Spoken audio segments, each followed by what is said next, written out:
Hola amigos, ¿qué tal? Bienvenidos a La Voz del Inmigrante. Yo soy el abogado Henry Lim, abogado de inmigración aquí en la Florida Central, con oficinas en Maitland y en Kissimmee. Ofrecemos la primera consulta gratis. Llámenos hoy al 407-897-8870. Le repito, el número es el 407-897-8870. En el web nos encuentra en lim.law. También en las redes sociales, denos un like en Facebook, en Instagram para seguirnos y mantenerse al tanto cómo contactarse con nuestra oficina para obtener esa primera consulta gratis en cualquiera de las dos oficinas en Maitland o en Kissimmee. Llámenos hoy 407-897-8870. Como le expliqué, soy abogado de inmigración. Muchas gracias por sintonizar aquí a La Voz del Inmigrante. Y vamos a hablar sobre qué es lo que está dominando las noticias y aquí realmente en nuestra oficina con los casos que estamos viendo. Y las noticias de que se está escuchando bastante es sobre cambios potenciales en Venezuela. Y como hay tantos casos de asilo pendiente, particularmente de Venezuela, hay mucha gente preocupada, ansiosa, ¿verdad? Porque no saben qué es lo que va a pasar con su caso de asilo si llega a haber un cambio de gobierno en Venezuela. Entonces, la pregunta es, ¿qué es lo que pasa? ¿Qué es lo que va a pasar con mi caso? Está pendiente. Primero de todo, cada caso es diferente. Igual como les he explicado en este programa de que no todo el mundo de Venezuela califica por un asilo, igualmente no todo el mundo va a estar impactado de la misma manera cuando hay un cambio del gobierno en Venezuela. Mi opinión personal es de que ese cambio se va a demorar. Eso no va a ser de que un día estemos como estamos ahora y el próximo día va a ser todo sol, todo belleza, ¿verdad? De una sola, de que este gobierno de Maduro se va a ir tranquilo. No, estos cambios típicamente son dolorosos. Y entonces, pero no se sabe qué va a pasar. Estamos especulando sobre qué es lo que va a pasar y por eso a este punto realmente no hay nada que hacer, ¿verdad? Menos prepararse por el evento de que haya cambio drástico y rápido, pues, en Venezuela. Entonces, la estrategia siempre ha sido la misma. Y eso es, busquemos alternativas al asilo por si acaso el asilo no le sale. Porque en ningún caso que tenga un asilo pendiente ahorita está garantizado. Esos casos son los casos que fueron otorgados. Y si su caso de asilo ya fue otorgado, usted no tiene por qué preocuparse sobre qué es lo que va a pasar en Venezuela con un cambio de gobierno. Usted va a seguir adelante, al año y al día va a solicitar su residencia. El punto es hacerlo. Haga su residencia en cuanto sea posible aplicar para la residencia con un asilo otorgado. No espere. Pero si ya tiene su asilo otorgado, está en una buena situación. Porque ya le va a tocar la residencia. Pero estamos hablando de los casos, porque hay casos que se han demorado, hay casos que están pendientes de 2014, 2015. Y esos casos no se sabe qué es lo que va a pasar. Y que si estos casos los refieren a una corte de deportación, donde a veces se puede demorar año o 2 años. No se sabe. Entonces, aquí el punto es, siempre uno debería tener algún tipo de alternativa al asilo donde sea factible. Porque no es factible para todo el mundo. Pero para mucha gente pueden haber diferentes maneras de arreglar que no tengan que ver con asilo. Ahora, nosotros seguimos empujando el TPS para Venezuela, pero eso no es ley.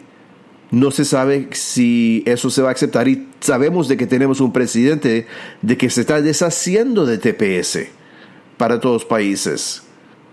Entonces, esto no es una estrategia de que uno puede contar de que le va a terminar con un tipo de TPS. Estamos hablando sobre asilo y las alternativas al asilo, y cada caso es diferente. Y mire, esa es la razón por cual aquí en Lim Law nosotros ofrecemos la primera consulta gratis para ver si existe o qué tan factible es una alternativa, y por lo menos que uno tenga las opciones y ver qué es lo que uno tiene que hacer para buscar una alternativa al asilo. Entonces, si hay un cambio de gobierno en Venezuela, tenemos que ver cómo es de que va a pasar ese cambio y cómo va a impactar el caso de asilo. Esto lo hemos visto varias veces.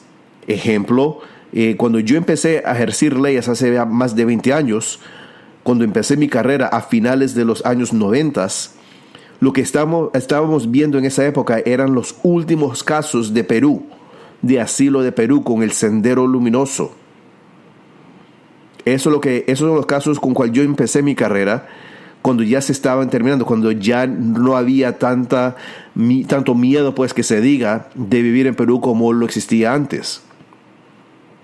Después, en los años 2000, 2010, estuvimos viendo muchos casos colombianos de asilo, con los problemas de la FARC, la ELN, los paramilitares. Víamos estos casos bastante. Hoy en día vemos muchos casos de asilo de Bangladesh, con BNP, el Awami League. Hay diferentes, cada país tiene sus épocas de asilo. Y cuando hay cambio del gobierno, donde se acaban las bases pues de aplicar por asilo, entonces sí, es verdad, se acaba el asilo. Y lo que vimos, por ejemplo, con el ejemplo de los colombianos, hacia el final, es de que más y más estaban rechazando estos casos de asilo, al punto donde ya no era factible solicitar un asilo. Y por eso hay que tener un cuidado aquí. Cuando uno dice, no, que todo el mundo aplique por asilo, que si es venezolano que aplique por asilo, no todo el mundo tiene caso para un caso de asilo. Y hay que tener mucho cuidado en cómo se maneja esos casos. Aquí, por ejemplo, en nuestro bufete tenemos un ex juez de inmigración, Rafael Ortiz Segura. Y él revisa muchos de estos casos de asilo, de corte, la preparación de los clientes en la corte. Eso es importante, tener ese tipo de respaldo para su caso. Entonces, lo que estamos viendo ahorita es potencialmente un cambio de gobierno en Venezuela y cómo eso impactaría su caso de asilo. Entonces, nosotros no podemos hablar deme un ejemplo pues de la estrategia. Ok, un certificado laboral. Es el proceso de obtener la residencia por parte de empleo. La pregunta me hacen, bueno, ¿eso lo puedo hacer aquí? ¿Tengo que salir? En muchos casos sí, es posible que se tenga que salir. En algunos no, tal vez se puede hacer un argumento. Cada caso es individuo. Ahora va a ver que mucha gente se pone a escuchar este programa y va a decir, no, ahora yo soy experto, yo le hago el certificado laboral, sin saber, tener idea de cómo hacer esto. Y van a pensar que porque se hace una manera para una persona, así le va a ser para todo el mundo. No es así el asunto del certificado laboral. Entonces, hablemos brevemente sobre un certificado laboral. Lo hemos hablado en programas anteriores y este programa está en un podcast. Si nos sigue en YouTube, si nos sigue en iTunes, busque LIM Law en iTunes y va a encontrar todos nuestros programas. Pero certificado laboral, en términos básicos, es de que un empleador, una empresa, no ha encontrado a un empleado americano capaz o dispuesto de hacer el trabajo en esta área, ¿verdad? Entonces, la pregunta que me hacen, ¿cómo va a ser que no hay algún americano? Primero de todo, el nivel de desempleo está bastante bajo ahorita. Este es el tiempo perfecto de hacer un certificado laboral. Cuando hay una recesión, los americanos andan buscando empleo. Ahorita ese porcentaje es bastante bajo. Lo segundo es cómo es que se pide el americano, ¿verdad? Nosotros sacamos anuncios en periódicos, en agencias de desempleo. Hay estrategias para manejar estos tipos de casos. Pero uno tiene que conocer este tipo de trámite. Entonces, con el certificado laboral, ¿quién puede aplicar por un certificado laboral? La respuesta es todo el mundo. Todo el mundo puede aplicar por un certificado laboral. ¿Pero lo debería hacer? La respuesta es no. Igual, como todo el mundo puede aplicar por un asilo. Pero no todo el mundo lo debería hacer. Y ahí está la diferencia. ¿Cómo es de que se descalifica un americano? ¿Cómo es que va a ser de que un americano no sea capaz o dispuesto en hacer ese trabajo? Bueno, si la posición es cocinando hamburguesas, pues, en uno de los lugares que venden hamburguesas, ¿qué tipo de conocimiento se tiene que tener para esa posición? Ni siquiera un título de secundaria. Entonces tampoco se le puede exigir al americano. Y lo que eso hace es de que todo el mundo califica para esa posición si recibimos un aplicante. Ya con eso se acabó el caso. Pero nosotros hemos logrado este estatus para contadores y otros profesionales. ¿Cómo va a ser que aquí en esta área de Orlando no hay algún americano? Bueno, a veces no aplican, no buscan el mismo lugar donde nosotros sacamos los anuncios, que es permitido por el Departamento de Labor. O tal vez no tienen la experiencia necesaria. Entonces, la combinación de educación y experiencia tiene que ver. Entonces, si el puesto es un puesto donde o el americano realmente no le gusta aplicar por esa posición, o es una posición donde exige educación y experiencia y la persona solo tiene educación, o si la educación que tiene no concuerda con los requisitos mínimos, está descalificado. Y es así de que uno puede terminar con la residencia. La próxima pregunta es, bueno, ¿yo tengo que salir de los Estados Unidos? La respuesta es a veces. Y ya vamos a hablar sobre ese tema. Gracias, amigos. Está sintonizado a La Voz del Inmigrante. Yo soy el abogado Henry Lim, abogado de inmigración aquí en la Florida Central, con oficinas en Maitland y en Kissimmee. Llámenos hoy 407-897-8870. La primera consulta es gratis. Tenemos oficinas en Maitland y Kissimmee. Llámenos hoy 407-897-8870. Amigos, estamos hablando sobre las estrategias, sobre alternativas al asilo, con lo que está pasando en Venezuela ahorita. Esto está impactando a muchos de nuestros hermanos venezolanos y tenemos que formular estrategias porque estas personas están estableciendo una vida aquí. Muchos han pasado años aquí, con asilo pendiente ya más de 3, 4 años. ¿Cómo va a ser de que de nuevo empezar? Entonces, estamos hablando sobre el certificado laboral. Y con este proceso estamos hablando, bueno, tengo que salir, ¿cómo es que sé si tengo que salir o no? Empecemos con algo que hemos hablado en este programa bastante, y es el estatus. Gente piensa porque tienen permiso de trabajo con un asilo pendiente, o que aplicaron por el asilo antes que se le venciera los 6 meses de estadía que tenían cuando entraron como turista, de que eso le provee un estatus en este país. La respuesta es no. El asilo pendiente no es un estatus. Por eso si uno va a su cita de asilo en Miami, donde citan todo el mundo que vive aquí en Florida para sus citas de asilo, si uno le rechaza en el caso en Miami y ya se han pasado los 6 meses de estadía turista, lo refieren a una corte de deportación, donde uno va a tener la oportunidad de presentar su caso de asilo de nuevo, pero es una corte de deportación y uno no va a una corte de deportación si no es deportable. Pero sí es deportable porque el asilo no es estadía legal. Ahora, el asilo, mientras esté pendiente, tampoco cuenta como estatus indocumentado por razones de castigos. Y eso es muy, muy importante. Entonces, ¿qué es lo que pasa? Si yo he mantenido el asilo pendiente durante todo este tiempo, no pasé ningún día indocumentado que se diga, pues, y durante todo el tiempo que cuando se me acabó los 6 meses, tuve un asilo pendiente. Entonces, si yo tengo que salir de los Estados Unidos, no voy a tener un castigo. Los castigos toman efecto cuando uno sale de los Estados Unidos y haya pasado más de 6 meses indocumentado o ilegal. Ahí el castigo es de 3 años, que no puede regresar. Y si ha pasado indocumentado más de 1 año, al salir tiene un castigo de 10 años.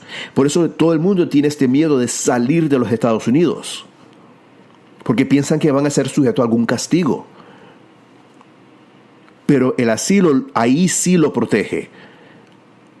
No importa si estuvo pendiente en Miami o si sigue pendiente en la corte. Es tiempo protegido en contra de estos castigos, pero no es estatus legal. Y por eso es de que pueden tener dificultades ajustando para la residencia basado en un certificado laboral. Entonces, si pido un certificado laboral, la pregunta es, ¿puedo tener la residencia estando aquí en los Estados Unidos o tengo que salir? Porque va a ser una a la otra. Entonces, si lo único que tiene un asilo pendiente, La respuesta es: eso no es estatus legal. Hay algunos argumentos que se pueden hacer para buscar cómo hacerlo aquí, pero lo más probable es que va a tener que salir. Y entonces, la primera pregunta que se tiene que hacer si voy a salir es: bueno, ¿soy sujeto a algún castigo? Y ahí es donde empezamos a analizar los tiempos. Hasta cuando tenía con estadía con su turista, cuando entró. Cuando aplicó por el asilo. Déjeme ver los recibos. Por si acaso el consulado me manda a pedir comprobante de que no hay tiempo que cuente hacia estadía ilegal para castigar a uno. Estas son las estrategias que se tienen que tomar en cuenta. Otras estrategias sería: bueno, ¿hay algún familiar que me pueda pedir? Mi asilo ha estado pendiente 2 años. ¿Hay alguien que me pueda pedir mientras tanto por si acaso no me lo otorgan? Porque pongámosle que se demore 2 años más o 1 año más en que lo llamen en Miami.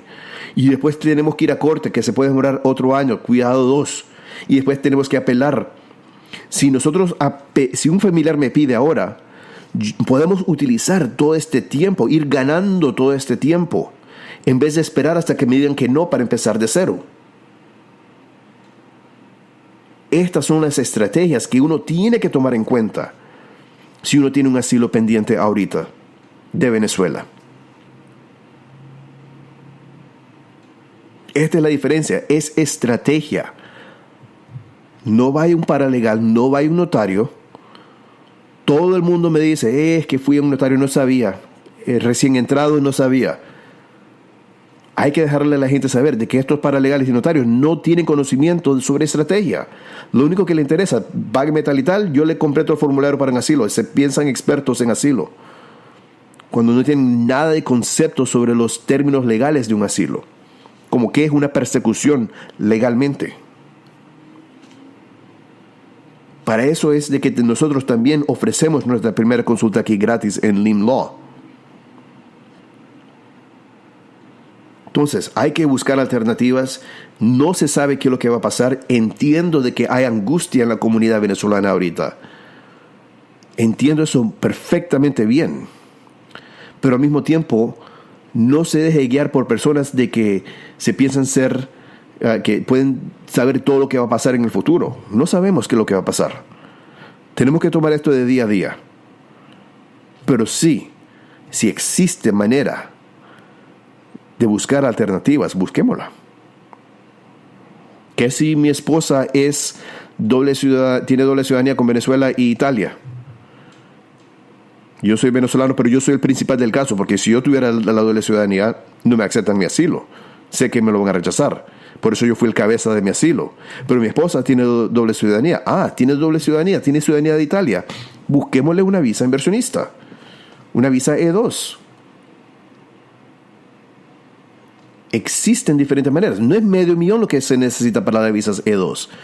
Todo el mundo piensa que necesitamos $500,000 para calificar para una visa inversionista. Y eso simplemente no es verdad. Hay diferentes maneras de calificar, hay alternativas. Esto es lo que se tiene que buscar. Amigos, está sintonizado a La Voz del Inmigrante. Yo soy el abogado Henry Lim, abogado de inmigración con Lim Law. Llámenos hoy, la primera consulta es gratis. Tenemos oficinas en Maitland y Kissimmee. El número de teléfono es el 407-897-8870.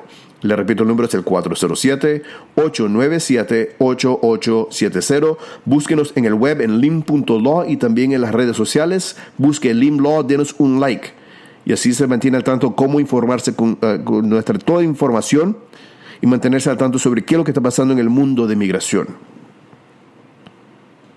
Nosotros estamos viendo ahorita, por ejemplo, la gente que están rechazando escucharle los casos de asilo adentro de los Estados Unidos, lo están enviando de regreso a México. Y no solo eso, ahora están limitando los abogados de inmigración que vayan a México. Hay ejemplos de 2 abogados que le pusieron una alerta a su nombre cuando intentaron entrar a México, y en México le dijeron no pueden entrar porque los Estados Unidos dio una alerta sobre sus nombres. Esta es la lucha que tenemos encima con este presidente. Pero le prometo, vamos a seguir luchando. No nos vamos a dejar por vencer. Bueno, amigos, les voy a dar otro ejemplo de tipos de casos de que vemos aquí en la oficina. Un ejemplo es de que mi novio está en su país, pongámosle Colombia, tiene visa de turista. ¿Qué deberíamos hacer?, me pregunta la señora. ¿Una visa de prometidos? ¿Nos casamos aquí? ¿Nos casamos allá? ¿Hacemos una petición de matrimonio aquí o allá? ¿Cómo es que se hace? Aquí lo que se tiene que considerar, y cada caso va a ser individuo, ¿verdad? No es de que hay una respuesta que es para todo el mundo, porque hay que tomar en cuenta los deseos personales. Tal vez situación económica también hay que tomar en consideración. Y aquí lo que tiene que ver es el tiempo, ¿verdad? De cualquier manera, si se va a hacer desde el extranjero, desde el consulado, para tenerlo aquí, sea prometido, sea casado, va a ser como 1 año. Para ya estar aquí en los Estados Unidos. Entonces, aquí hay que ver si vale la pena hacer un caso de matrimonio. A veces me gusta hacer los casos de prometidos en vez de matrimonio porque, especialmente cuando no se hayan conocido por tanto tiempo o que no llevan juntos por tanto tiempo, porque así si me dicen que no en consulado, bueno, tenemos la oportunidad de que se encuentren otra vez, se casen y ahora tenemos una segunda oportunidad con un caso de matrimonio. Ahora, el caso de matrimonio, el beneficio es de que cuando ya entren, ya entra con la residencia. Cuando un caso de prometido entra, se tiene que casar y después aplicar para la residencia aquí. Y cuando uno aplica para la residencia aquí, ya sabe que se va a demorar unos 4 o 5 meses en que le llegue un permiso de trabajo y tienen que estar listos de esperar ese tiempo. Ahora, si la persona tiene una visa turista, no se deberían casar rápido aquí en los Estados Unidos si se va a pedir la residencia adentro de los Estados Unidos. Porque si hacen algo durante los primeros 90 días, que es contraria a la visa, si entran con visa turista y pongámosle que a las 2 semanas se están casando, inmigración va a decir, bueno, usted cuando nos dijo que iba a entrar por razones de turista, fue mentira. Usted cometió fraude. Entonces, no se haga nada contrario a la visa durante los primeros 90 días. Pero ¿qué si se viene a casar y se va a regresar porque quiere hacer el proceso en consulado? Bueno, ahí sí, no hay ninguna violación de la ley, porque no viene aquí para quedarse. Viene aquí, se casó, se regresa y hacemos el trámite en el consulado. El problema con eso es va a tener que esperar 1 año, pero puede seguir usando su visa turista para estar entrando y saliendo.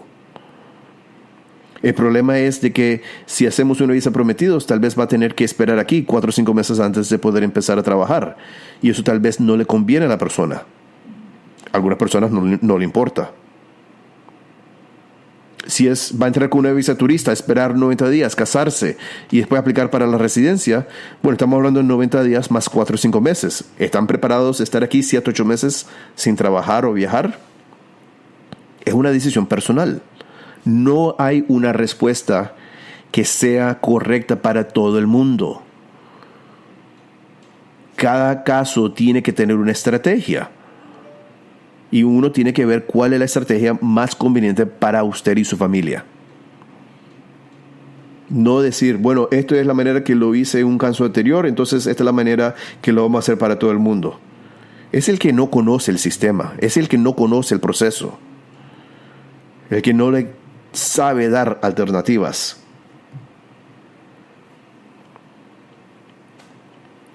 Otro punto que hemos visto aquí es un punto de ciudadanía. Sobre el tiempo que uno puede pasar afuera de los Estados Unidos sin impactar la ciudadanía.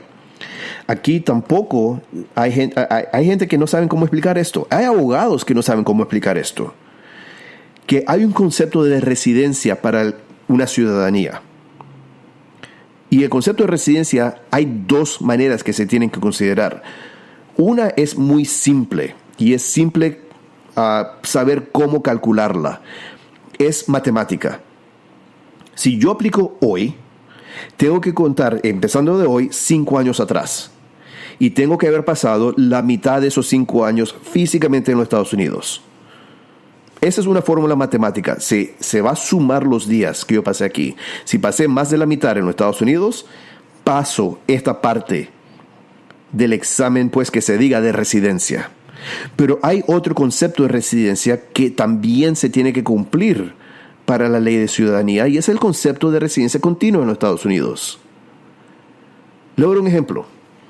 Si yo en el 2015, pongámosles, pasé 5 meses afuera, yo soy de Nicaragua, pasé 5 meses en Nicaragua, me regresé aquí un mes, pongámosles, para decir de que nunca estuve afuera por más de 6 meses a la vez. Pero después de pasar un mes aquí, me regresé a Nicaragua y me pasé 5 meses más. Y me regreso un mes y lo hago una tercera vez. 5 meses más afuera. Y ya por fin regreso. Bueno, ya pasaron 15 meses afuera. Yo sé de que hubo un mes en medio, pero para términos, esencialmente, yo pasé todo ese tiempo afuera. Y lo que inmigración puede decir, puede alegar, es de que se rompió la continuidad de la residencia. Aunque nunca pasé más de 6 meses a una sola vez. Pero ¿sabe qué? En un año sí pasé más de 6 meses. Por eso yo le digo a la gente, mire, si va a viajar, no esté afuera por más de 6 meses en total en un año. No me importa si sea consecutivo o sea de tiempo a tiempo. Pero no se pase más de 6 meses afuera teniendo la residencia para no arriesgar la residencia y no perder la posibilidad de aplicar por una ciudadanía. Ahora, si existe alguna emergencia donde yo tengo que pasar tiempo afuera, hay un permiso, se llama el Reentry Permit, y con ese permiso yo puedo quedarme afuera más de un año y regresar. Pero tengo que tener el permiso en la mano, pero eso no me va a proteger para la ciudadanía. Y cuando ya me restablece mi residencia en los Estados Unidos, tengo que esperar 4 años y un día para poder solicitar la ciudadanía de nuevo. Es el conocimiento de la ley. Si uno es residente y tiene preguntas sobre viaje, venga a nuestra oficina. Venga a consultar. La primera consulta es gratis. Y amigos, gracias por haber sintonizado La Voz del Inmigrante. Como les expliqué, la primera consulta es gratis. Llámenos hoy. Tenemos oficinas en Maitland y en Kissimmee. El número de teléfono es el 407-897-8870. Le repito, el número es el 407-897-8870. Búsquenos en el web en lim.law. No hay un .com, es lim.law. Law como de ley, L-A-W. También en las redes sociales, búsquenos en LIM Law, en Facebook, denos un like y así se puede mantener al tanto y saber cómo comunicarse con nuestra oficina. Recuérdense el número de teléfono, que la primera consulta es gratis, 407-897-8870. Gracias, amigos.